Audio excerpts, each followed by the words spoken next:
Hi and welcome to SCW, the wrestling channel here on YouTube.com. Thank you for choosing the channel and choosing the video. Please subscribe right now. Leave any comments in the comment section. Please like and share the video as well. Going to give you my WWE Raw preview for September the 14th at the Amway Center. This is Raw in your face. That's right. An interesting tagline that's been given to this Monday Night Raw, and of course it is a stacked lineup. I'm wondering if the in your face has anything to do with Claymores from Drew McIntyre, who delivered free to Randy Orton last week, and of course as well with the in your face, Randy does enjoy to hit the punk kick. So let's start off with Drew McIntyre has been announced with a match with Keith Lee. This feels pay-per-view worthy from my opinion. I'm surprised that this has been given away on free TV, but of course WWE wants to boost those ratings. This should be an awesome matchup between the two if given time.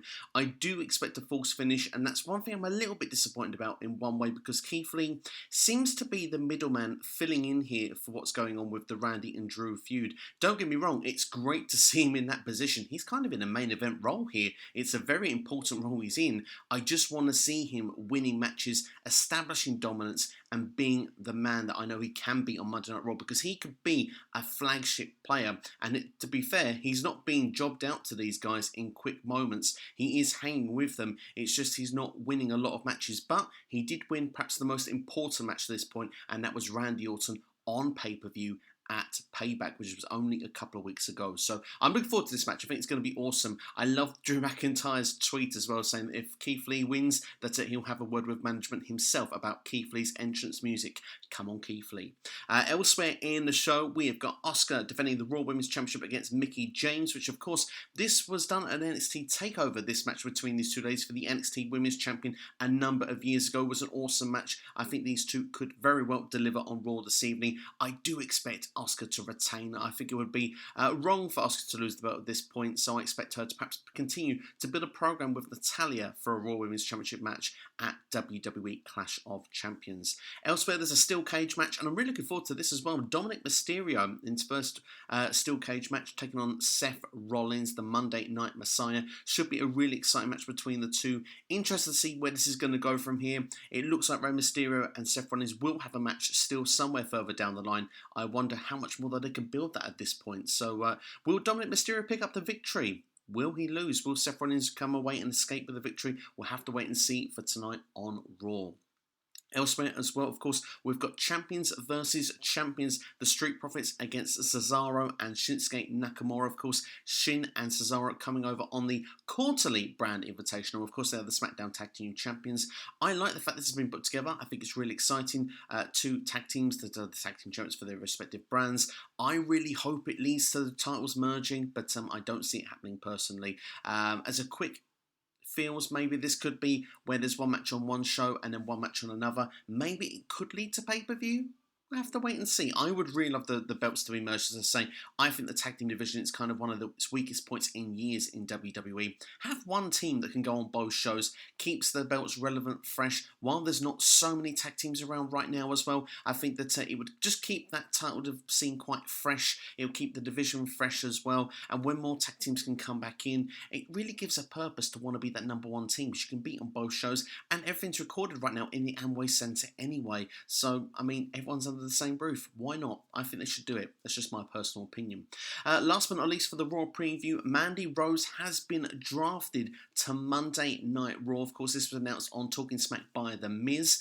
Interesting to see what will happen with that tonight. Will she make her first appearance, a debut as such? What will she say? Where will she feature? Maybe a feud with Peyton Royce, maybe just some sort of promo where it's still revolving around SmackDown with Otis, Heavy Machinery, and Miz and Morrison. It's going to be interesting to find out what will happen on Raw tonight. What do you think will happen on Raw tonight? Let me know in the comments below. I'd be interested to know your thoughts about the show this evening. I think it looks stacked. I hope it's going to improve on the ratings. It feels pay-per-view quality to me. I really hope WWE delivers. And after all, apparently it's going to be in your face. So looking forward to seeing that play out. But let's move on to the rest of the wrestling news that's come out over the last couple of days. And the big one to start off with, Tessa Blanchard in her first match back in Warrior Wrestling dropped the promotion's Women's Championship to Kylie Ray.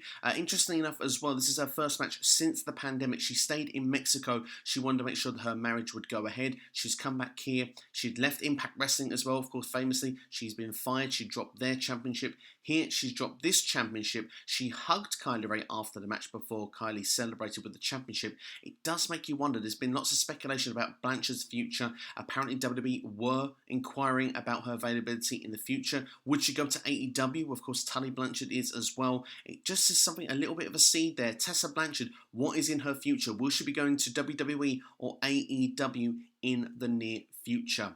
Apparently, it's come out the reason for the Authors of Pain release from WWE. Apparently, Vince had lost faith in them last year, which is a real shame. Apparently, Paul Heyman was the one that brought them back into writing, a part of the Monday Night Messiah stable that was going on at the time. Vince had already lost faith there, and now, of course, Heyman isn't a part of the pencil now. Of course, there is still an injury, so they're off the table right now. They were rumoured to be coming back away from the Messiah and just going to be, the same as they were before, the Authors of Pain, and go back to the original tag team gimmick, but unfortunately it just wasn't to be. Vince McMahon had lost faith in these guys, so that is why they were released. It'll be interesting to see where they will end up. Will it be in AEW, maybe Impact Wrestling, maybe New Japan? I really think the Authors of Pain could succeed anywhere else. I think they are a great tag team. I think they have been, they've been unlucky with injuries, but I do think that they've been horribly booked in WWE from the moment that Paul Ellering was let go by their side. And interesting that was if they would go to AEW,